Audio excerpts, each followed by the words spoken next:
Welcome back to Exousia's Grant Talk. I'm Danny Arthur, and I'm so thankful you've joined me today. Today we're going to talk about church programs that win funding. I want you to imagine a church volunteer loading groceries into a family's car. I'm sure you've seen it before. A church, its volunteers, a family receiving help. Scenes like this play out every day in thousands of churches across America. Faith communities quietly meeting real needs of real people. And in most cases, nobody is writing a grant for it. Not because the program is not excellent, not because the need is not real, and not because the impact is not meaningful, but simply because no one stopped to ask two simple questions. Is this the kind of program funders want to invest in? And if it is, does our version have what it takes to win and land grant funding? First, we're going to walk through 10 types of programs that churches are naturally positioned to run. Programs that funders consistently support. Then we will look at 5 characteristics that separate a program that simply qualifies from one that consistently wins them. By the end, you will know which programs funders want to fund, what they look for, and how to build your ministry programs so that they don't just apply for grants, but they win them consistently. The difference between a church that applies for grants and a church that wins grants is almost never the work itself. It is how intentionally that work has been built. So let's pivot right now and talk about why program selection matters. Before we look at specific programs, here is something important to understand. Not every program is equally fundable, even if they all serve people well. Here's an example. A church could run a prayer hotline that blesses hundreds of people and never qualify for a grant. That same church could operate a small food pantry, serving 50 families each week, and have 10 funders interested in supporting it. The difference is not impact. The difference is fundability. Fundability comes down to 3 things. First, alignment. Alignment with documented community need. Funders invest in problems they can verify with data: food insecurity, housing instability, youth risk factors, public health disparities. When a program addresses a documented problem, funders recognize it. Second, measurable outcomes. Funders want to know their investment created change. Families fed, students advancing, people employed, addiction recovery, seniors connected. If the result can be measured, it can be funded. Third, broad community access. Programs open to the full community qualify for most secular grants. Programs limited to members only do not. Now, the 10 program types we are about to explore sit exactly at the intersection of these 3 things: community need, measurable outcomes, open access. And that is why funders invest regularly in them. So let's take a look at different program categories. The first one is meeting basic needs. This first group addresses the most fundamental needs that people face: food, housing, health, and family stability. These programs consistently attract some of the deepest grant funding available to churches. Food security programs. Because food insecurity is one of the most well-documented problems in our country, it is one of the most funded. From government programs, foundations, corporations, community funds, all invest in hunger relief. Many churches already operate these types of programs, from food pantries, community meals, backpack programs for children, mobile food distribution, community gardens, senior meal programs.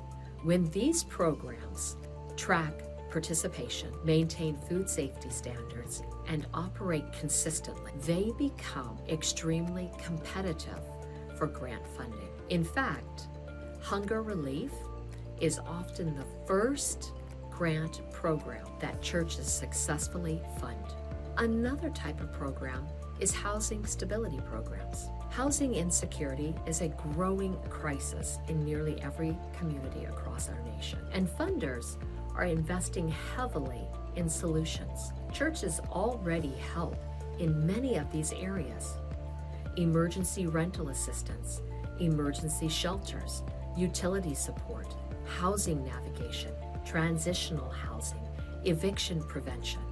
What funders look for here is structure, clear eligibility policies, documented assistance, partnerships with housing agencies, and records showing how families were stabilized. When those pieces exist, housing programs can attract significant funding. A third type of program are the community health programs. Hospitals, public health departments, and health foundations are constantly searching for trusted community partners. Churches can reach populations that sometimes healthcare systems struggle to access, which makes churches extraordinarily valuable. Examples include community health fairs, chronic disease support groups, maternal health programs, mental health support, substance recovery groups, and senior health initiatives. The key element here is partnerships. Programs led or supported by licensed professionals and connected to healthcare providers become highly competitive for grant funding. A fourth type of program are the family support programs. Programs that strengthen families attract strong long-term investments. Funders know that family instability creates many downstream social problems. Churches already serve families in powerful ways, from parenting classes, family literacy programs, diaper banks, foster care support, respite care for families raising children with disabilities, domestic violence prevention programs.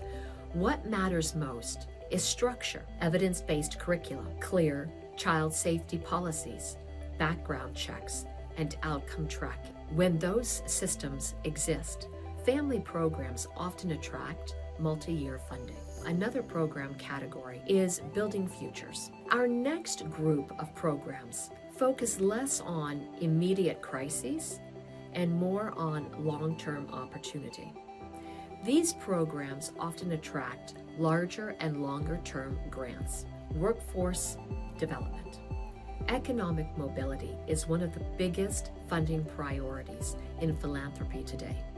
Programs that help people gain skills, earn certifications, and secure employment attract significant support.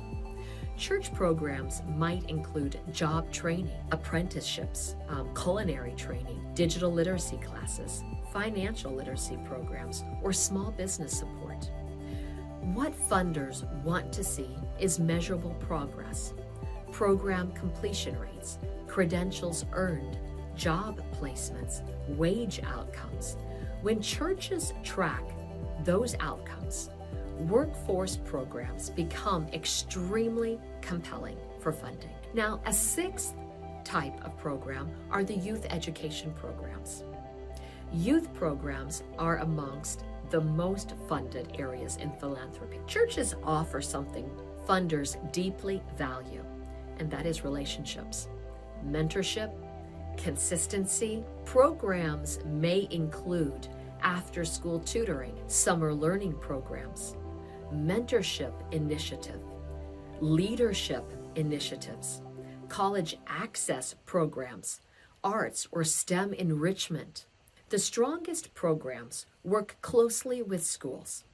They track student progress and they maintain long-term relationships with youth. Those elements turn youth programs into powerful grant opportunities.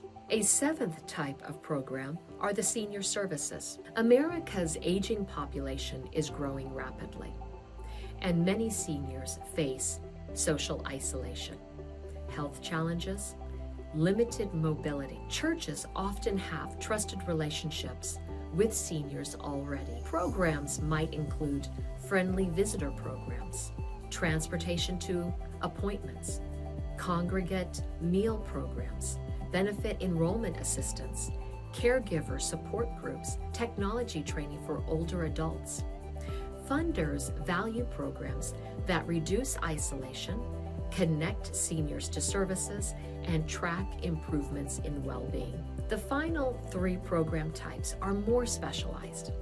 They require strategic partnerships or expertise, but they also open doors to major funding streams. So let's take a look at the 8th type of program, re-entry programs. Supporting individuals returning from incarceration is one of the most funded social initiatives in the country. Funders recognize that stable housing, employment, and community support reduce recidivism. Churches are uniquely positioned for this work. Programs might include re-entry mentorship, housing support, job placement, family reunification services, or peer coaching. Programs that track employment, housing stability, and recidivism outcomes are extremely competitive. A 9th type of program are the immigrant and refugee services. Immigrant communities represent one of the most rapidly growing service populations in America. Many churches already serve these communities. Programs may include English classes, citizenship preparation, refugee resettlement support, workplace integration training, or healthcare navigation. Funders look for cultural competency, language accessibility, and partnerships with legal, education, and healthcare organizations. When those exist, these programs are very fundable. Now, for our 10th type of program, these are capacity building programs. This is our final category, and it's a little different. It focuses not on a program, but on your organization. Capacity building grants strengthen systems. Some examples include grant writing staff, data systems, financial infrastructure, staff training, strategic planning, board development. Funders know strong organizations deliver stronger programs, and many foundations specifically fund this type of growth. Now, let's pivot to the 5 hallmarks of a grant-winning program. We come to one of the most important sections of this video. Any program from the 10 categories that we've already covered can receive funding, but programs that consistently win grants share 5 characteristics. 1, documented need. Winning programs start with data, not assumptions. Public statistics, community reports, census data, school district reports, health assessments. When a funder reads your proposal, they should see clear evidence that the program truly exists right where your church serves. 2, measurable outcomes. Funders invest in change, not activity. Meals served is activity. Reduced hunger is an outcome. Classes held is an activity. Employment gained is an outcome. Competitive grant programs track real change in people's lives. Yes, they may be funding the activity, but they are really focused on the outcomes. Now, a 3rd characteristic is a clear target population. Strong programs serve someone specific, not everyone. Instead of saying the community, define the population. Children under 12, residents in specific zip codes, low-income seniors, students reading below grade level. Specificity makes programs more effective and, frankly, more fundable. Now, a 4th hallmark characteristic is organizational capacity. Funders invest in organizations they trust. That means financial systems, experienced leadership, a functioning board of directors, volunteer training, insurance, coverage, and operational stability.